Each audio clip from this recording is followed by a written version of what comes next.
All right. Welcome, everybody. Welcome to day two. I'm Murray Cronick, the co-chair of the symposium, along with Christine Minas, who you would have seen yesterday. I had just one quick housekeeping item before we actually dive into our first keynote speaker.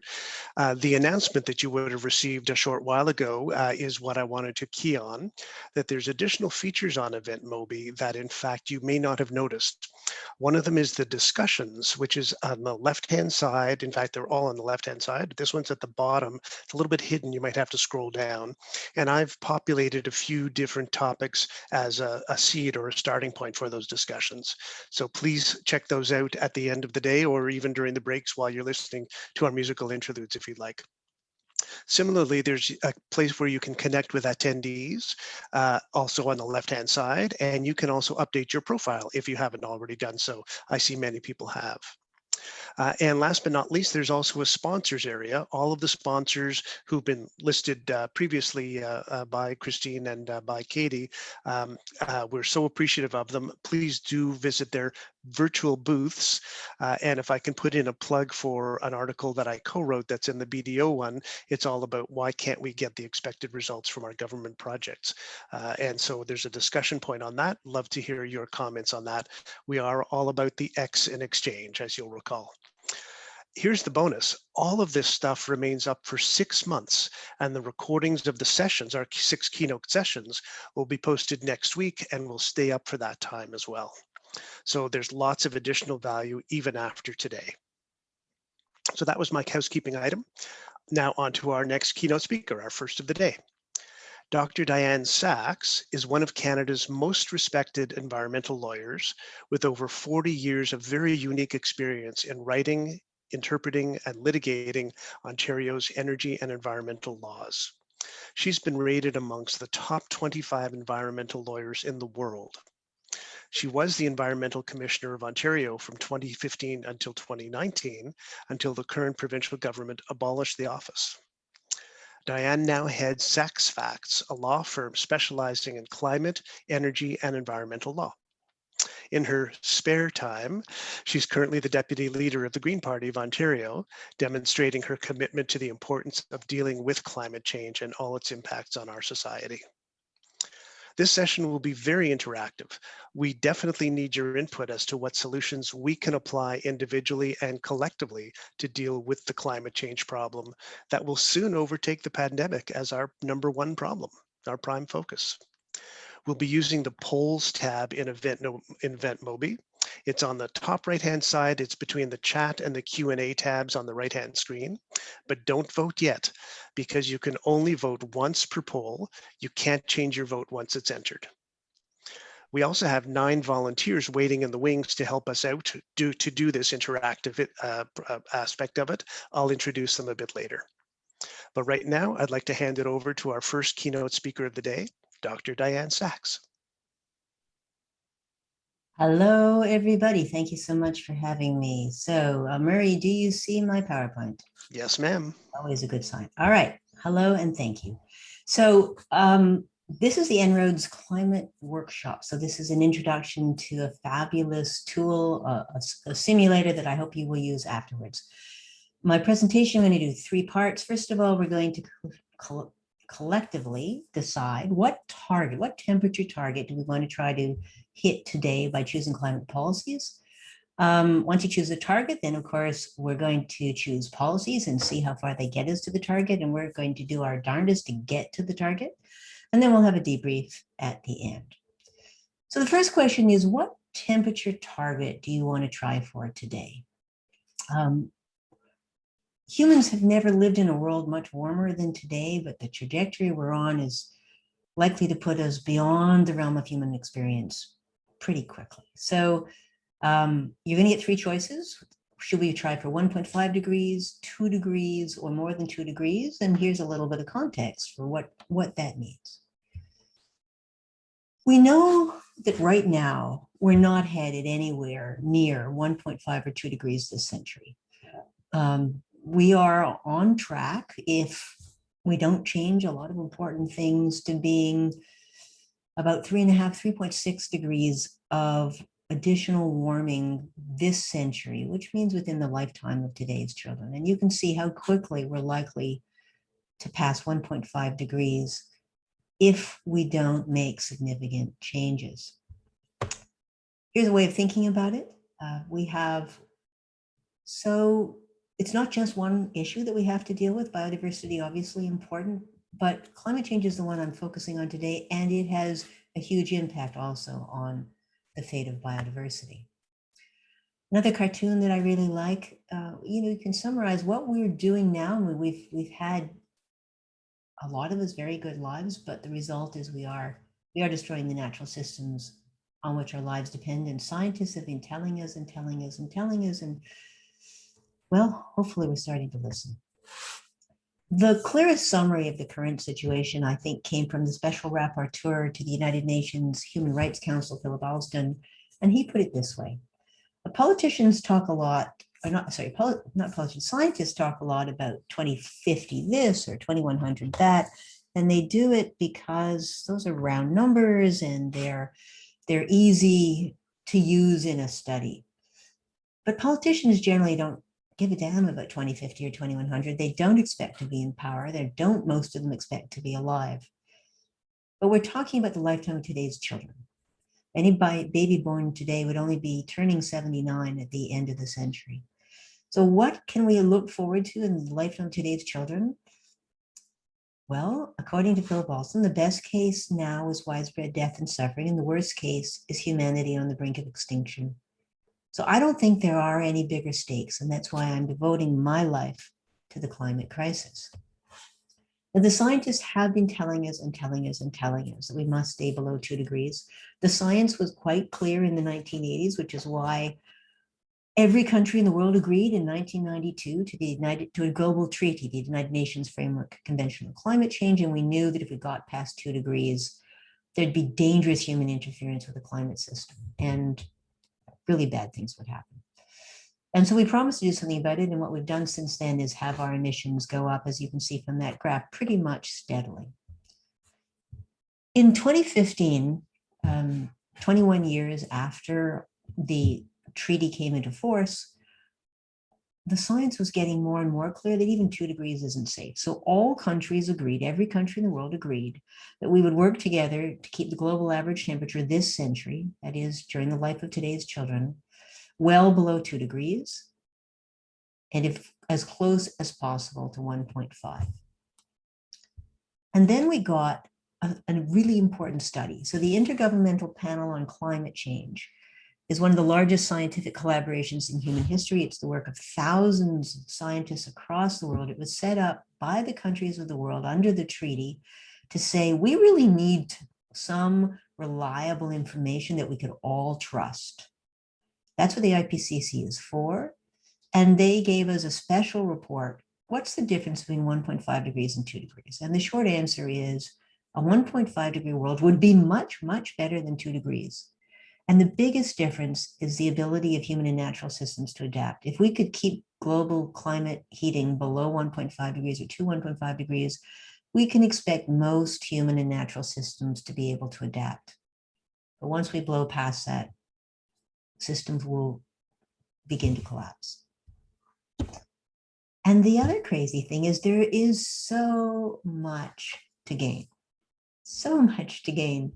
We can't not just avoid catastrophe, but we can create a much better world. And the 17 Sustainable Development Goals, again, agreed to by all the countries of the world, most of them are really easier to achieve if we get serious about the climate crisis and turn away from fossil fuels. And one of the biggest benefits is in health. So it's really, really clear that the health burden of polluting energy sources, fossil fuels, oil, gas, coal, gasoline, is now so high in deaths, in disease, in financial costs, that moving to cleaner and more sustainable choices pays for itself. When health is taken into account, climate change mitigation is an opportunity, not a cost. Drawdown, if you're not aware of it, it's a great resource with the best opportunities in the world that are cost effective for reducing climate pollution. As you can see, there's opportunities in every part of the economy. in reducing sources and supporting sinks and improving society. So the good news is there are opportunities absolutely everywhere. And I'm delighted to be talking to you today because yesterday was an amazingly great day for those who care about a climate future. We had a Dutch court ordered Shell to slash its emissions 45% by 2030. That was the biggest request that the plaintiffs, 17,000 plaintiffs, put in. And this was their most ambitious request. And the court said, yes, that's right. Shell needs to slash its direct and indirect emissions 45% this decade. Exxon, the shareholders of Exxon voted yesterday to put at least 2 climate directors on its board. And the Chevron investors voted to count all of its emissions, including the emissions that are created when customers burn its products.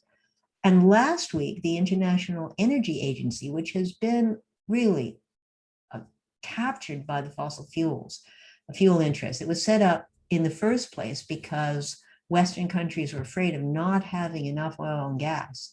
Last week, even the International Energy Agency got serious about net zero and called for an immediate stop this year to all new oil and gas production facilities, all new coal mines. It's really not that these are new news, but to have the International Energy Agency proposing it is, well, it's really encouraging. So there you go. This is your opportunity. Please vote. What temperature target do you want to try for today? And remember to look into the poll tab on the right-hand side where the Q&A and chat is, and make your decision and make your vote. And I'm able to monitor the votes live, and I'll report back in a moment once enough people have voted. All right. So once we know what target that you have collectively chosen, we're going to explore what policies will get us there. And there is a handy one-page guide that was emailed out to everybody before, and I think it's going to be posted in the chat again if you didn't find it. You might want to keep that handy just so you can remember there are 18 tools we're going to be playing with, and if you want to remember what the 18 are, you can use this handy dandy guide. But in summary, we do know what we have to do. We need to, as Drawdown showed, we have to reduce the sources of climate pollution. We have to support the sinks, the woodlands, the wetlands, the peatlands where carbon can be held and sequestered for long periods. And we have to improve society, both so that we can work together to make the changes we need and so that we can hold together under the hammer blows of climate change. So what is it going to take to have a bearable future? Well, first of all, I'm sure that each of you have already been doing some things, both at home and at work, and I want to first thank you for everything that you've done already. But also to think, what else will it take? What else can we make better? Murray, do you have an answer for us? I do. So just over 70% have voted for the 1.5, the first choice. And the remainder is approximately split. So approximately 15% each on the 2 degrees or the more than 2 degrees, but definitely a significant majority. If this were an election, it would be called a landslide, I think, that just over 70% have voted for the 1.5. So that's fantastic. So great, we're going to try we are going to get to 1.5. And I'd encourage you in the chat to write what's possible now that wasn't possible before COVID. What sort of things do you think we might be able to do now? What's different because of COVID? And am I able to see the chat? So I will try to keep the chat over in the corner, and then I'll watch to see what people have to say. Come back to that in a bit. And encourage you to keep an eye on the chat as well. So let's explore what kind of options are possible. And we're going to use this really good tool. This is what it looks like. So the En-ROADS is a simulator that approximates the big computer model. So the kind of reports that we get from the Intergovernmental Panel on Climate Change, they use supercomputers that run for long periods of time, and they give managing millions and billions of pieces of data. Well, we're not going to do that today because then we'd have to come back next week for every answer. What En-ROADS does is it gives us a rapid approximation of the big models in ways that allow us to choose what we do. So there's two key parts of the model that you can see. On the top, we can see graphs that shows the results of our choices. And on the bottom, you can see there's 18 sliders. There are 8 under different forms of energy supply, one of which is carbon price. There are 6 under different forms of energy use and population economic growth. And there's basically 4 others, 2 that deal with trees, deforestation, afforestation, and 2 that deal with other kinds of things. And so these are the sliders that we're going to be using. So the volunteers have each chosen one of these sliders to try, and then when we to present and ask you to vote for, and then once we try, then we'll move the sliders, and you'll see what the results are in the graphs. Now it's great to see lots of comments coming in on the chat. What's possible now because of COVID? Well, several people voting for less commuting, people being able to work from home, reduce travel for meetings, being able to do presentations like this. That's fantastic. Shannon talking about the great pause, allowing us to consider the advantages of staying closer to home, growing our own food. Someone pointing out that the birth rates dropped noticeably, absolutely, because population growth is one of the factors. Recognizing the impact of encroaching on wildlife, more preparing your own food, absolutely. Reducing travel. So people seeing lots of advantages, things that are possible now that just maybe didn't seem possible a year and a half ago if we had done this then. So what is En-ROADS? It's a great way to get the big picture because it's simple and fast, and it's based on really strong science. It's transparent. One of the reasons we're doing this today is that you can use this tool afterwards. It's available to anybody. It's free. All the equations and the structure are open source. It's really flexible. One of the things we know about models, energy models, predictions about the future is the biggest impact on the results is what assumptions you make, what inputs you put in. Well, with En-ROADS, if you don't like the assumptions, you can change them. You can try out different ones and see. And it's not a prediction. It's not telling us that this is what will happen, because there's lots of ways that people can change their future. But it is telling us if we don't change, what we're likely to see. So this is what the control panel looks like. This is the sheet that I hope each of you got. And as you can see, each of the sliders has a short name and a short explanation. So for example, population growth, well, you can assume higher or lower population growth. So there we are. Now, the great news today is that 9 volunteers have each picked one of the tools that they're going to pitch. And your job is to listen to their pitch, and then you're going to vote. And then we'll add the tools in order of your vote until we reach the target. And if we don't get there with the 9 that we have volunteers for, we'll go on to the others afterwards. Okay. Murray, over to you and the volunteers. I'm looking forward to this. Absolutely. Okay, volunteers, get ready. We know the order that we're going to be in. I'll first call on Basil Orsini, who's going to talk about energy supply and specifically carbon price. Okay, I'm going to turn myself off share so we can look at the volunteers. Thank you, Murray. Thank you, Dianne. My little presentation has 4 parts to it. First of all, what is carbon pricing? Basically, it recognizes the extra costs of pollution from any carbon-based source of energy, whether it's gas, oil, or any other source like bioenergy. And the carbon pricing varies according to how much carbon dioxide it gives off. So that's the first point. Secondly, carbon pricing is widely recognized to be a very effective way to reduce carbon emissions. And I want to talk about that. First of all, it's immediate. When you put a carbon price on something, it affects right across the board doesn't matter what industry it is, what part of the geography, it's uniform. So that's one, and it's immediate.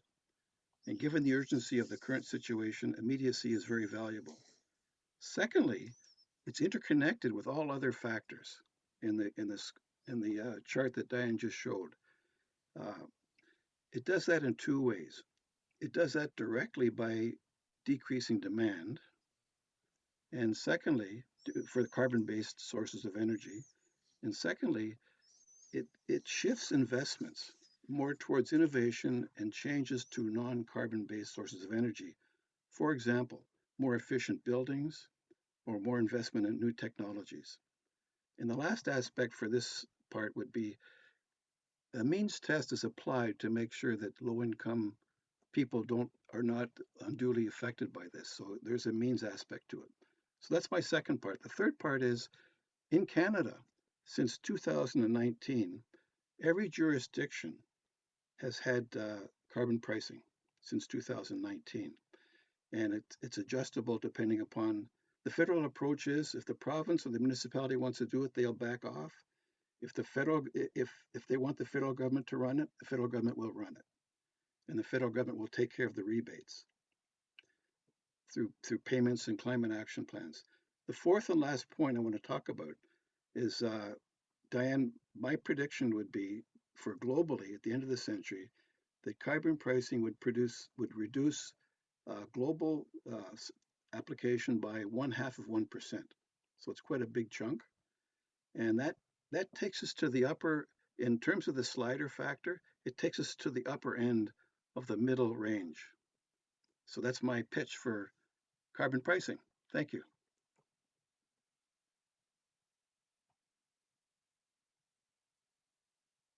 Thank you, Basil. That's great. Just a reminder to everyone, don't vote yet. Unless Basil gave you such an amazing description that you've bought in, you might hear a better one over the next 8 that you're just about to hear. So I'll call on Joël Frappier, who's going to talk about in the category of transport, energy efficiency of transportation. Joël. Thank you. So the environmental impact of transport is significant because transport is a major user of energy and it burns most of the world's petroleum. So we know what this implies for the environment. So what's very interesting about transport and energy efficiency is the interconnectedness of it all. And it's just how one thing feeds into another. And energy efficiency means more with less, and more with less means savings. And that means that there's a possibility for redistribution of resources towards, increasingly improved systems and technology. And so pair that with one of the most polluting industries out there, and you've got a winning combo, right? So we need a strategy that will impact the sort of commodity chain at the macro level, so think commercial activities, but also at the micro level, so individual consumption and travel. Plus, we know that any technological improvement can be reused across industries. So it's essentially a snowballing effect, which also implies health benefits on top of savings. So I think that's why energy efficiency and transport is, if not the most important climate solution factor. And my prediction for this, because of the spillover effect, would be that we can expect an optimistic impact of 0.8 degree thanks to this factor. Thank you. That's great, Joel. Thank you. And it's also, as you were saying that, it also struck me that it's something that we can do individually or within our organizations too, is improve our energy efficiency of transportation, of vehicles and so on. That's great. Thank you. Avi, you're next. Please talk about the growth factor and specifically economic growth. Go ahead. Thank you. So assume a higher or lower growth in goods produced and services provided. Economic growth is measured usually in the gross domestic product per person and is a key driver in energy consumption. Alternatives exist to meeting people's needs through economic frameworks not based on a constant GDP growth. Increases in this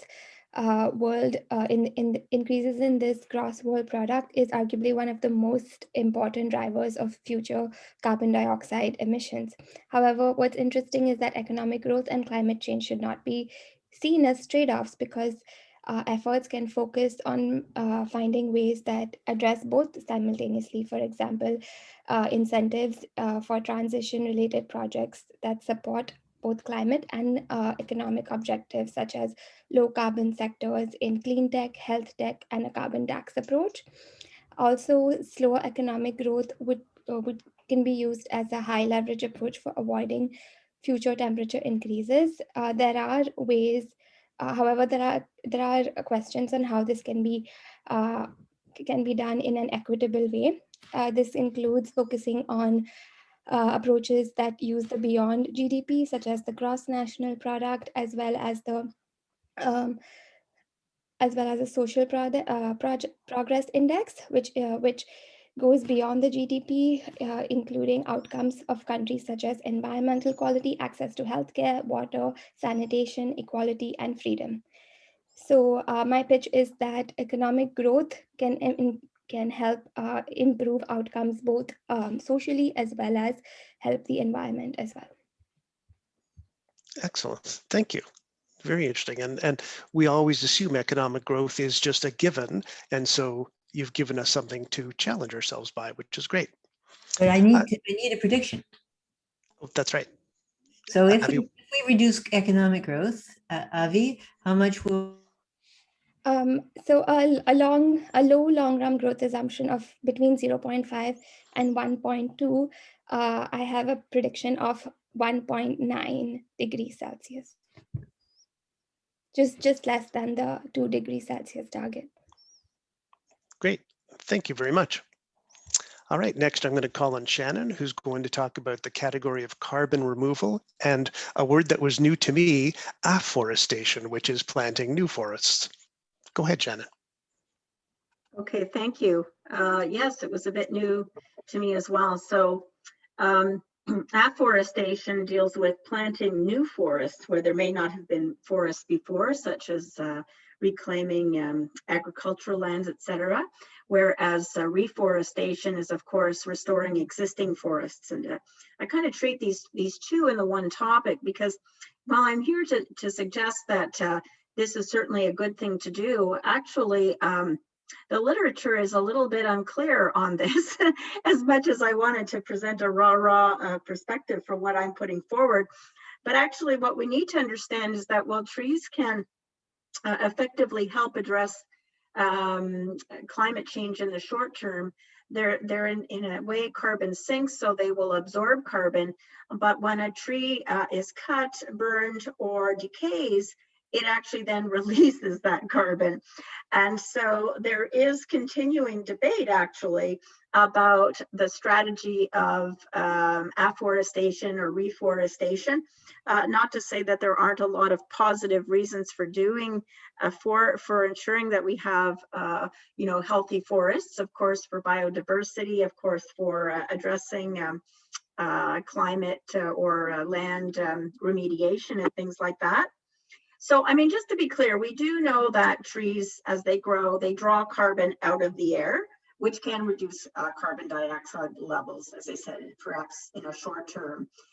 In fact, a typical hardwood tree could absorb as much as 48 pounds of carbon dioxide per year. This means that it could sequester approximately a ton of carbon dioxide by the time it reaches 40 years old. And that's a lot of CO2. So, one can imagine that in addition to sequestering it, we need to make sure that it lives a long time, because it's actually as it gets bigger and older that it has more capacity to sequester that carbon. But again, as I said, what happens is that when that tree is cultivated, burned or decays, it may release that carbon. Now, trees can also help store carbon in the soil. So that's another thing to consider. So there's actually a lot of debate, even amongst the most well-known the most well-known environmental organizations. But despite this, there is a lot of attention paid on by many countries on reforestation, as we know, and afforestation. As we know, there was recently launched in Canada. In February, the Canadian government announced a program that would see 2 billion trees planted over the next 10 years. It's called the Growing Canada's Forest Program. And, so I think more research is needed. There's lots of estimates being done.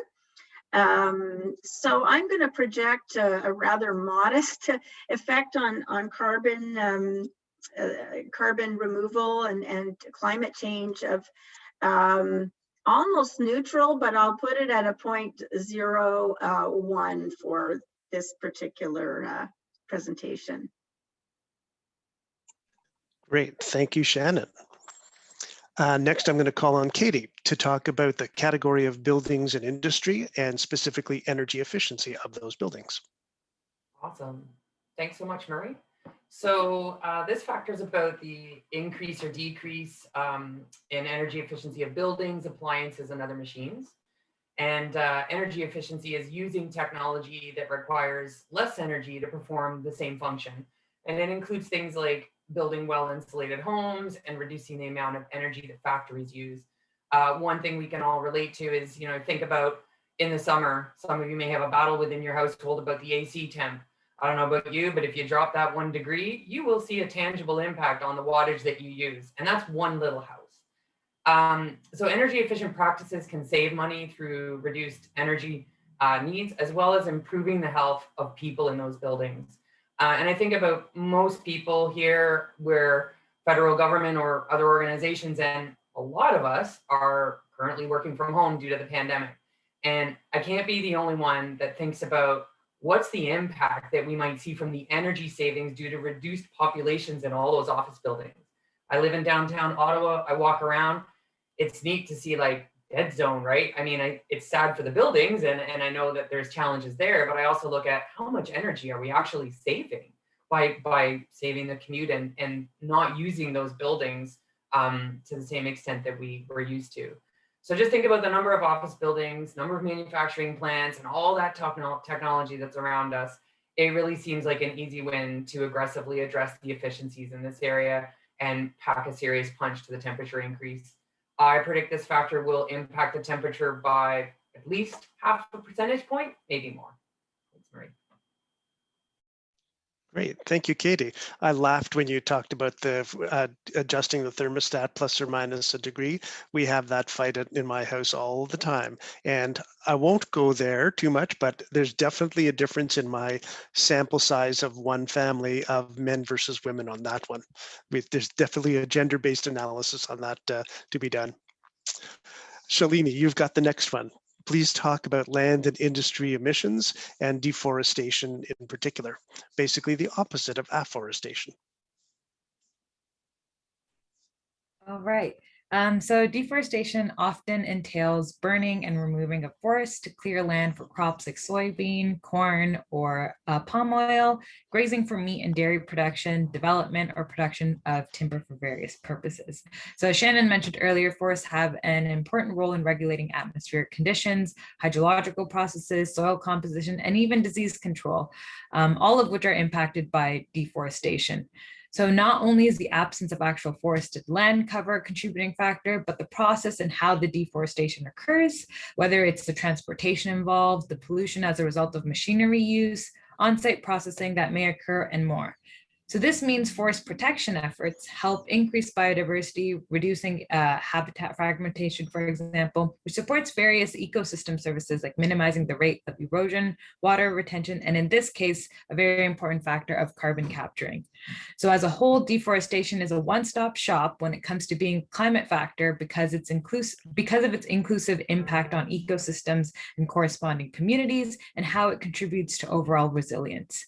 Thus, I predict that this climate factor, or tool in this case, will be able to reduce global average temperature by about 0.1 degrees over the next century, with the understanding that about 30% of the Earth's land cover is forested.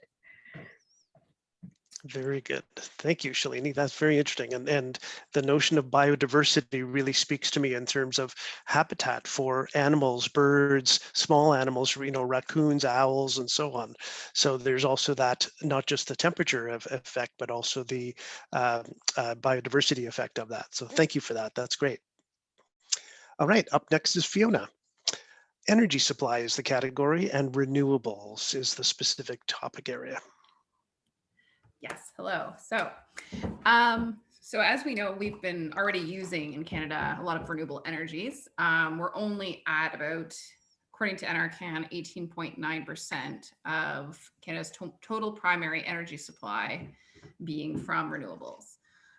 So my argument is that we should move towards increasing that and leverage all the lessons learned we've already acquired over the years. And the benefits of renewable resources, or using renewable resources. We have an abundant amount of them, firstly. And diversifying our energy supply will also ensure more stable energy supply, and also not be solely dependent on a finite energy source like oil and gas. Other benefits will be jobs, diversification within the economy because of those jobs. And we're doing this, our natural resources, of which Canada, as I said, has an abundant amount. It will cause a reduction in carbon emissions, reduce air and land pollution, which in turn will lead to a healthier population overall. And it's safe to produce and harness. So I don't have a ton of information, as I was saying, but what I did see in my research is that when you're using renewable energy sources, you want to diversify. You don't want to be solely dependent on one source. So if you want to move to 100% emission reduction, you need to definitely use multiple sources because of that. And I've also noticed on that dashboard that was presented that our level of renewable energy use already has moved the bar a little bit. So I'm thinking if we take what we've already got and build upon that, we can move it, nudge it a bit more, maybe at 0.6. That's where I'm thinking. Great. Thank you, Fiona. Very interesting. Victoria, you're next. Growth and population growth in particular, and given one person's comment in the chat about decreased birth rate, that might have a factor. We'll see what happens. Hi, I do. I'm assuming that there will be a lower population growth, and I believe that that will have a positive impact on the environment. So my assumption is that it will continue, the population growth will continue to slow down. And my pitch is for us to continue to support those factors that will impact that growth. I see areas like education. So if we continue to make sure that children writ large, right? So then they're engaged and they better understand how to care for our environment. And particularly girls and women. We know that if girls and women are educated, they are they tend to then have access to family planning. If we have better access to birth control, then that will impact the growth of the population. So there's education. And then the second area which will impact population growth is where and how the population lives. So we know that as population increases, that people are moving from the country to the cities because they're looking for work, they're looking for different living conditions. And as people live in the cities, we're seeing the shift to smaller families. In terms of how the population lives, overall, the shift to smaller families, right? We see from China, the one-child policy, that they removed the one-child policy. However, the population still is choosing either not to have children or limiting the number of children that they're having. So I can see that I don't think we'll need to put policies in place. I think that there's just going to be a natural evolution towards people having smaller families or choosing not to have children. Wealth equity is, I think, something that is impacting population growth. And so I'm hoping that as we have a more fair and just society, that there will be opportunities for microcredit for folks to maybe have opportunities to have healthier types of work that are less harmful on the environment. Wild card is going to be our aging population. I'm not sure how that's going to sort of balance out with the decrease, my projection on the decreasing population. I think it's going to have a modest impact. So I'm saying 0.5% of an increase. That's my guess. Thank you. That's all we need is a guess for now, and we'll be proven right or wrong in just a moment or two by Dianne. So I have the pleasure of delivering the last of the 9 factors, which we're going to vote in just a moment. And mine is on transport electrification. And so the description of this is an increase or decrease of purchases of, not surprisingly, electric cars, trucks, buses, and trains. And you've likely heard of this through, for example, Infrastructure Canada has announced a significant subvention, I'm thinking of the word in French, loans or other grants, that's the word, to create electric buses in a number of municipalities. So using electric motors for transport instead of ICE, internal combustion engines, helps reduce greenhouse gases. As we all know, this one's commonly understood. Emissions, air pollutions, because there is an assumption here, and that is that the electricity is from low carbon sources like solar or wind. We in Canada generally do generate, and I didn't find the exact number, but a very significant proportion of our electricity through either hydroelectric or nuclear or other non-carbon emitting means, whereas China, for example, and the US do have a lot of generation of electricity from still coal or natural gas or other means that are carbon emitters. And if listening to this description immediately makes you think of electric vehicles, that's not a bad thing, because that's something that we as individuals can do.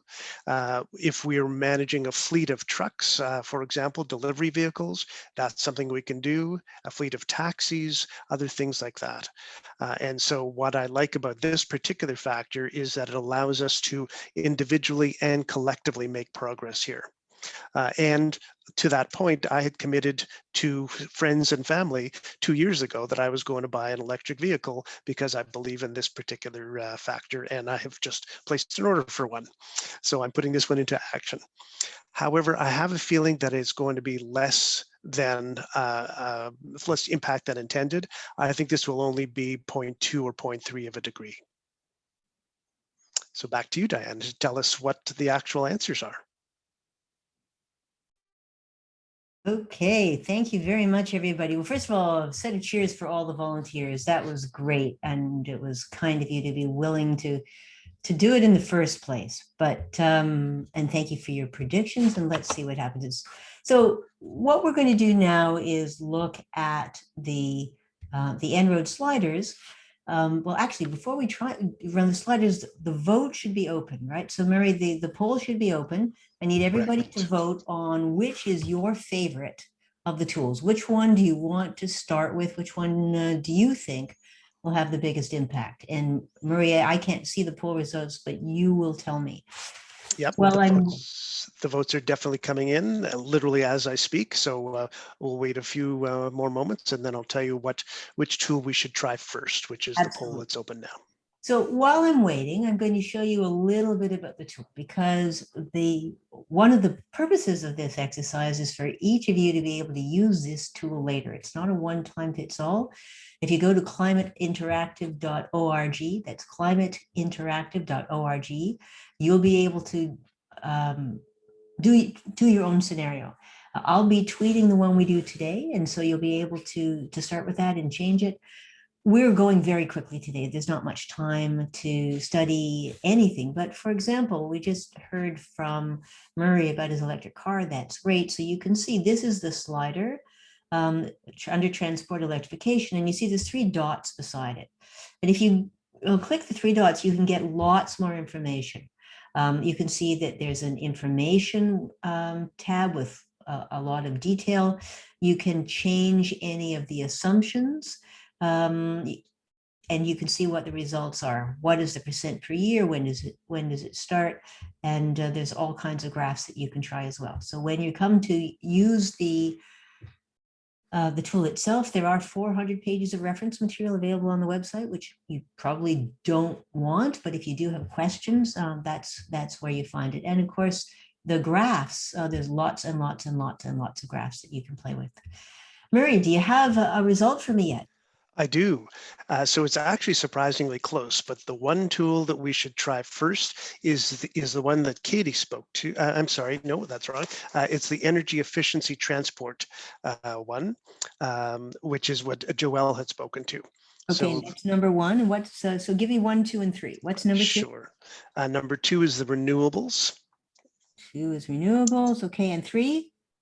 3 is actually tied. well, So I'll that's give you fine. the two of them, and actually the results just changed. No, they're still tied.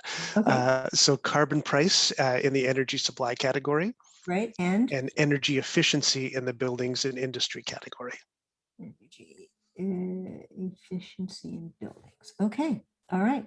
Well, let's see what happens. So Joelle predicted that we would get a 0.8 degree improvement from improving the energy efficiency of transport. One thing that I'm going to do, you can see that these sliders can move all the way or part of the way. For simplicity today, I'm just going to move everything right to the end. But when you play with the tool yourself, feel free to go as far as you like, or as little as you like to try things out. So let's see what happens. So a really big impact, but I'm afraid it wasn't 8/10 of a degree. We got 2/10 of a degree centigrade out of pushing energy efficiency in transport is really highly increased as far as we can. I'm going to replay this so you can see what changes. So on the right-hand side, you can see that the global temperature this decade does go down, but look what happens on the left, because this tells you how it's happening. So the bottom line is coal doesn't do anything. Coal doesn't change. I'll run it one more time, but you can see that the red one, which is oil, is the one that mainly decreases. And that makes sense because the biggest thing we do with oil, petroleum, is transportation. So that gets us to 3.4. We still got a long ways to go to 1.5 degrees, but it's a good start. Thank you, Joelle. So the second one, Fiona, is increasing the supply of renewable energy. Here it is under the energy supply tab. And Fiona was optimistic that we'd get 0.6 of a degree from massively increasing renewables. So that should be this green band here. Let's see what happens when we push it up. Well, we get a lot more renewables. We don't get as much of an impact on the global temperature as maybe we'd hope. We got another 0.1 of a degree. And what this starts to show us is there isn't a single bullet here, or another better metaphor. It takes a lot of seeds to grow a garden. Let me run it one more time so you can watch what happens. Increase renewables, we get 1 degree, and we do get the other fossils, right? Coal decreases, oil decreases, natural gas decreases, all of those things are good. And renewables increase, but it still takes us a while. And another thing that's worth looking at is it takes some time to kick in. And that makes sense because it takes time to build new infrastructure. It doesn't happen tomorrow just by snapping our fingers. The third vote was for Katie's energy efficiency and Basil's carbon price. So let's do energy efficiency in buildings. That's right here, energy efficiency in buildings. And again, Katie was hoping that we could get 0.5 degree out of this. Let's give it a try. Well, we got almost 0.5 degree out of it. Well done, Katie. 0.4 of a degree. And if we cycle it again, you see what happens is that the amount of energy that's needed in total goes way down. Sorry, it's cycling too far back. Let me let it stabilize. Right, so you can see that when we have energy efficiency, the total amount of energy that we need goes down. Coal goes down, oil goes down, gas goes down, renewables don't go down, but everything else goes down. We just don't need as much energy when we're efficient. Another great thing about the choices that you folks have made is that let's look at the cost of energy. These changes have actually brought down the cost of energy, as you can see on the left-hand side, significantly. So we've got a big climate impact, and we have a big reduction in the cost of energy, which has many economic benefits. So that takes us to 2.9 degrees. We're getting closer, and now we'll try Basil. Let's say we add a carbon price. Now, Basil was hoping we'd get 0.5 degree out of the carbon price. Now, as you can see, the carbon price is one of those things where on a world basis, we have very little or no carbon price in most of the world. I mean, many places have a carbon price, often still quite low. So if we push it all the way to the end of the slider, what do we get? And look at that, Basel perfect prediction, you got half a degree of improvement from a carbon price. And what do we mean by a very high carbon price? If you look, it's talking about 247 tons by the end of the century. Well, actually, it looks as if we get there in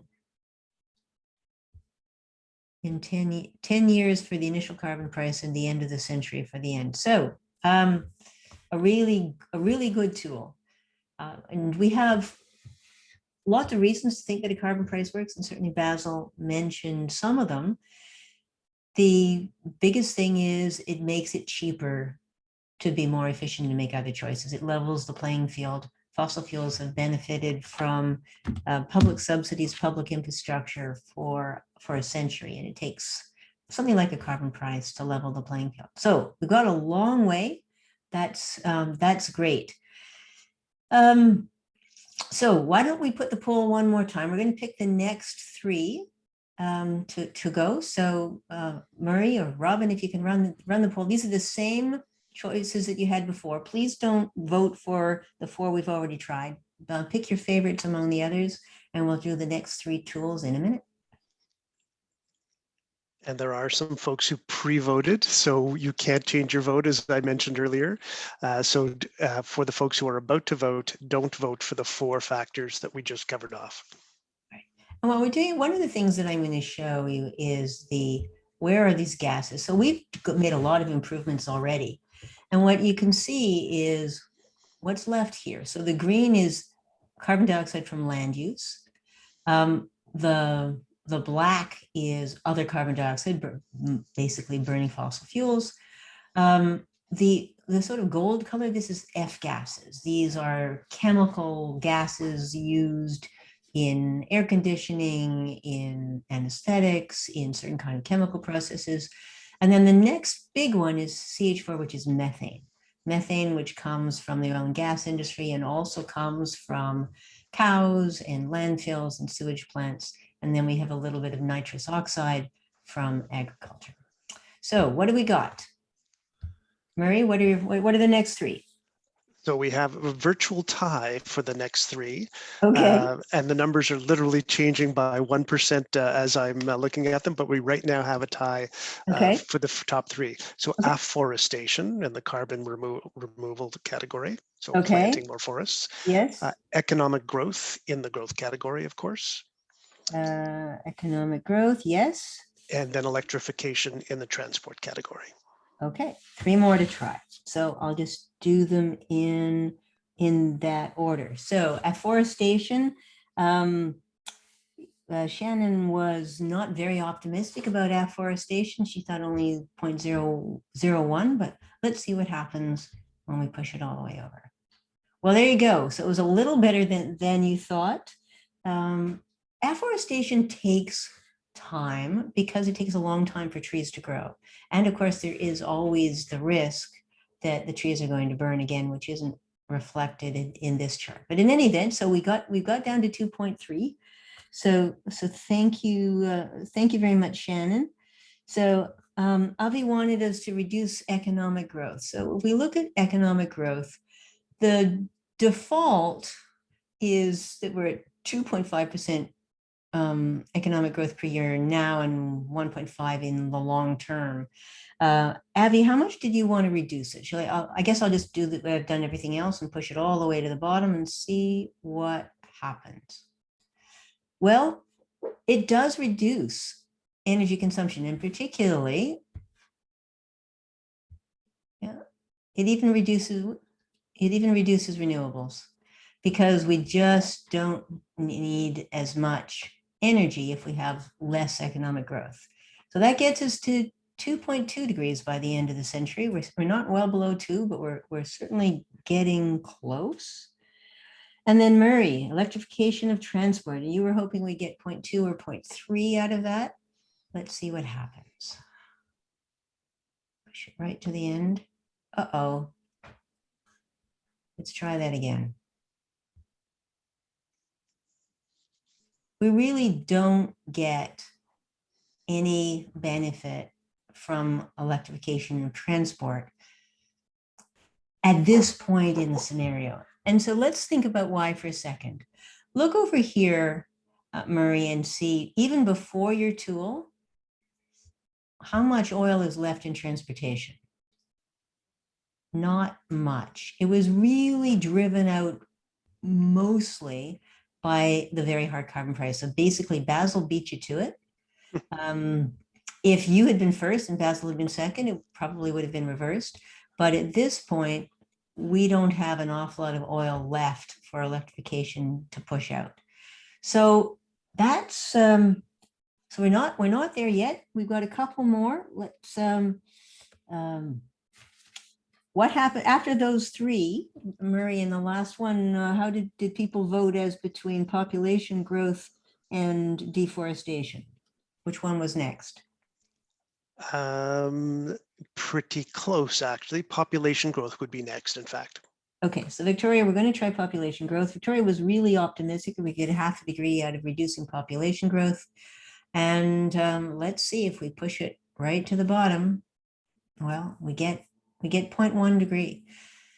One of the reasons that population growth does so much less than people usually expect is that most of the population growth is in low consumption countries where the individual carbon footprint of most people is really low.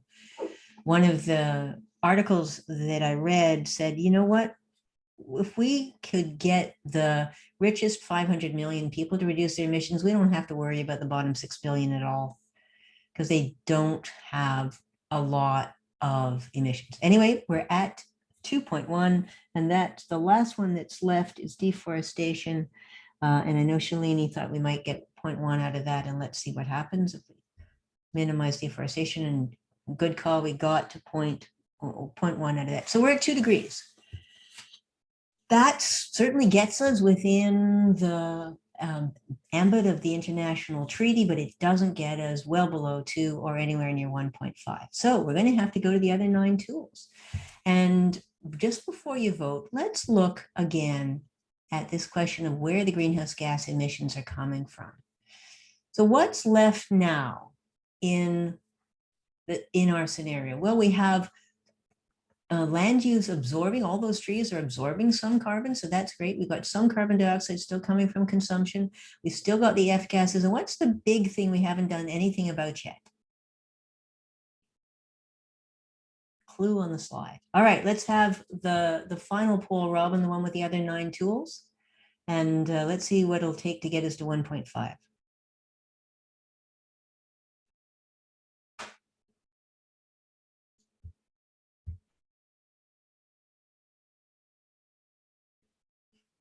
Murray, the suspense is rising.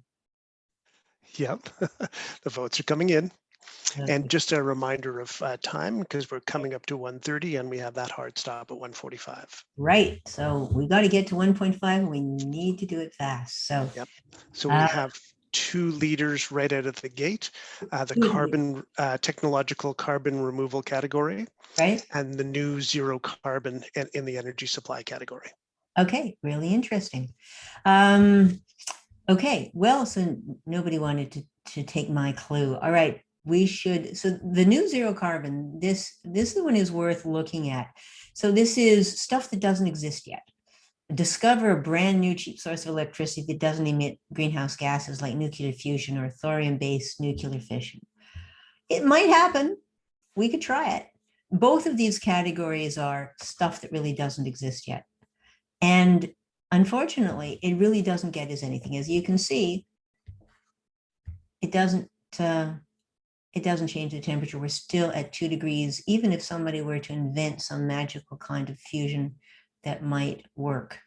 Carbon removal, we can try that. It's the same kind of problem, was that there are forms of carbon removal now. They're still really, really expensive and very difficult to scale. But if somebody invents something like this, there you go. We're at 1.5. Well done, everybody. All right, we're going to declare success. Congratulations. And I'm going to share this scenario. I'm going to share it on Twitter, and you'll be able to find it on my Twitter feed, which is at Dianne Saxe, if you want to go and try it out. And of course, you can change it. So that takes us back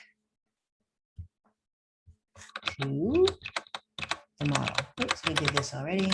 Right, so there you go. So we did it, we got to 1.5, we've got a scenario for getting to 1.5. It took a lot of seeds, right? It took a lot of seeds. It took 11 different tools, each of them to the absolute max to the end of the century, but we did it. So what I'd like you to do now is to put in the chat. Oh, so first of all, we're going to take a minute of silence. And then you can put, I guess, in the chat, what you would love about being part of this future. First, we're going to take 1 minute. It feels like a long time, 1 minute, starting now.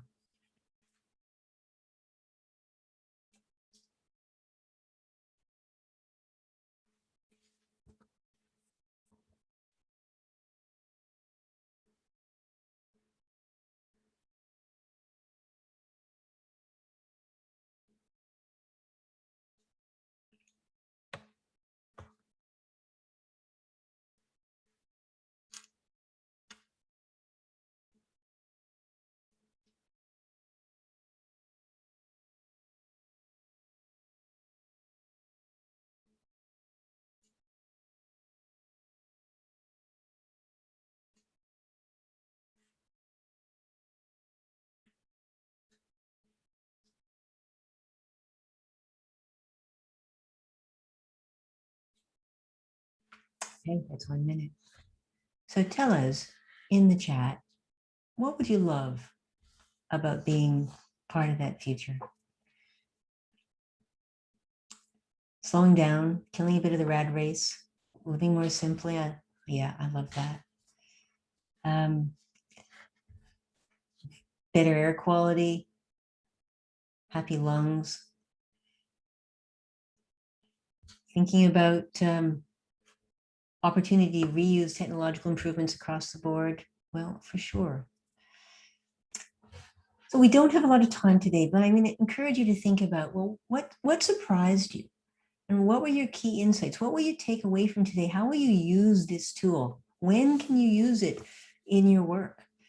When you're thinking about a new proposal, when your bosses ask you to analyze a proposal, can this tool help you figure out what the choices would look like, what the trade-offs are? Having a grandchild who will live a healthy and long life, that's a big thing for me, for sure. Providing a better future for our children. I would love that. I would love to be able to look my grandchildren in the face and say that we didn't mess up their future. Experiencing the benefits of healthier environments, cleaner air and water, absolutely, for sure. Less fear about the future. There was a great new study that just came out this week that the mental health benefits of working on climate alone are enormous. Because if we just sit here with climate despair, it's corrosive, especially for children. And if we work together on climate solutions, the mental health benefits can again help pay for the entire exercise. Being part of creating a healthy environment for our kids and their kids, absolutely, for sure. So what can you do? This is an illustration of the kind of things that people can do. There's the things you do yourself, for sure. Learning, donating money and time, they're all important, for sure. There's things you can do in your social network, sharing and teaching and persuading and supporting others. There are things you can do in your organization, sharing ideas, changing processes, creating durable products and purposes. There are things you can do in the public sphere, and believe me, this thing of running for public office, this is one of the reasons that even as an introvert, I am running for public office. And anything you can do that's cultural, changing norms and systems and stories and symbols, all of these are powerful ways to make a difference. So we know that a small group, never doubt that a small group of thoughtful, committed citizens can change the world. Indeed, it's the only thing that ever has. Well, it needs changing again. For sure, we know that action feels better than anxiety. Just an action with others is the real secret here. This is the only recipe I know for hope. We have to have knowledge of what our situation is, even though the knowledge is pretty grim, but we can't just stop there. We have to take action. We have to take action with others. Because no one can do everything, but everyone can do something. So thank you very much. And I think we've still got a few minutes for questions. Do indeed. So I see there's a bunch of questions in the Q&A, and Basil, if you wouldn't mind moderating them, and just leave me 2 minutes at the end to give with a thank you. Sure thing. Thanks, Murray and Dianne. Yeah, there's one overwhelming question, Dianne, from many people, and that is your top suggestions, which people can do to improve the climate situation on a day-to-day basis. Like, what are your top suggestions that will mobilize people and get them to act? Right. The absolutely most important thing to do is to speak up and never get tired of speaking up about climate. It's Ed Maybach proposed 11 magic words, and I'm going to say them and I ask you to say them back with me. Simple, clear messages, repeated often by a variety of trusted voices. Simple, clear messages, repeated often by a variety of trusted voices. I am going to assume that each of you is a trusted voice for some other people, your family, your friends, your colleagues, maybe people in your church group. What we found about climate change in Canada, most people know now that we have a problem, that we're in trouble. Most people know now that humans have caused it. But many people don't yet realize how much it's already affecting our lives here, not just polar bears or people in other countries. And most people, even if they realize it's here, feel helpless and alone. And people are social animals. We need to hear other folks saying, yes, I'm concerned about this too. And this is what I'm doing about it. I'm going to a council meeting to speak up about keeping the urban boundary. I'm going to my bank manager and asking questions about their climate policy. I am writing into my pension plan, which is still funding fossil fuel expansion. And then get other people involved with you. But speaking up is the most critical thing to do. And it's hard for Canadians to do. We tend to be shy and we tend to assume that if something is important, someone else did it already. You got to get rid of those assumptions. Speak up. Thanks, Dianne. There's one other question that some people had, and that is, let's say that we do not meet the targets. Let's say that the environment does not improve as much as it needs to improve. What plan should the government do to, like, what plan B should the government have? And I'll give an example. Let's take the weather. One of the adverse effects would be on, more storms, more dramatic weather changes. So that's an example of how should the government plan to address that? I have a whole other talk on that. The short answer is since climate change is already here and already costing billions of dollars a year, we have to both mitigate, that is reduce our emissions, and we have to adapt because the change is already here. The Insurance Bureau of Canada put out a report with the Federation of Canadian Municipalities. Municipalities already need, I think it was $5.3 billion just to cope with the changes that are already occurring. And this is an enormous sum of money that nobody wants to come up with.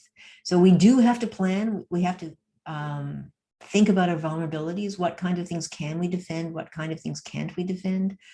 And as we think about adapting, we also have to think about equity, because we know that the poor will suffer the most.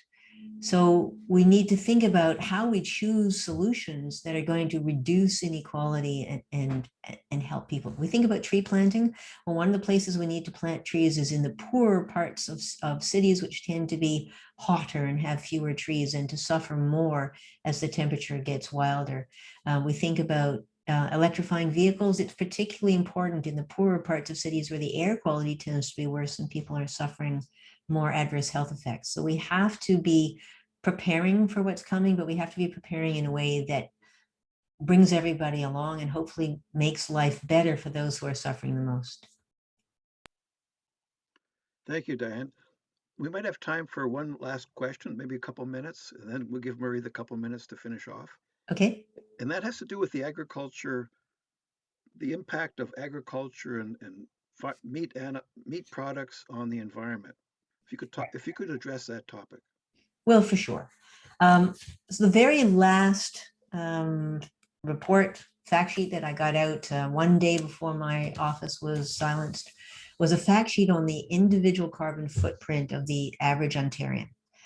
And leaving aside investments, which we didn't review, for the average Ontarian, half of their carbon footprint, half of the damage they cause comes from just 4 things. Driving, we drive the most climate polluting vehicles in the entire world. Home heating, because we have a lot of very inefficient, leaky homes. And flying, not so much during COVID, and eating beef. So those are the 4 big sources of climate and environmental pollution for Ontarians. And that does tell us that absolutely one of the ways that many people choose to reduce their carbon footprint is to eat less meat, and particularly beef. It does have significant health benefits. It does have significant environmental benefits. Yeah, there's no question. Beef does the most damage. So there's lots of other good things. I mean, I haven't eaten it for more than half a century and I seem to be doing okay.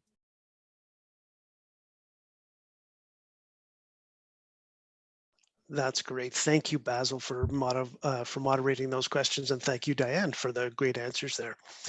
So I want to thank you so sincerely, Dianne, because I've been monitoring the chat as well, and I see how you've opened our collective eyes to what the effect different solutions can have, and whether or not we can in fact reach our agreed upon goal, here, and then there's the international goal of limiting global warming. And it's clear again from the chat that it's not one silver bullet. It's a combination of multiple factors that we have to attack quite aggressively in order to hit that target, or else. And so that should affect what we all do to plan and measure for the effect of our individual and collective actions. That's the linkage to what we wanted to accomplish here with PPX, is not just individual awareness, but what can these folks do in order to influence their own government departments or other agencies to be able to make these factors happen.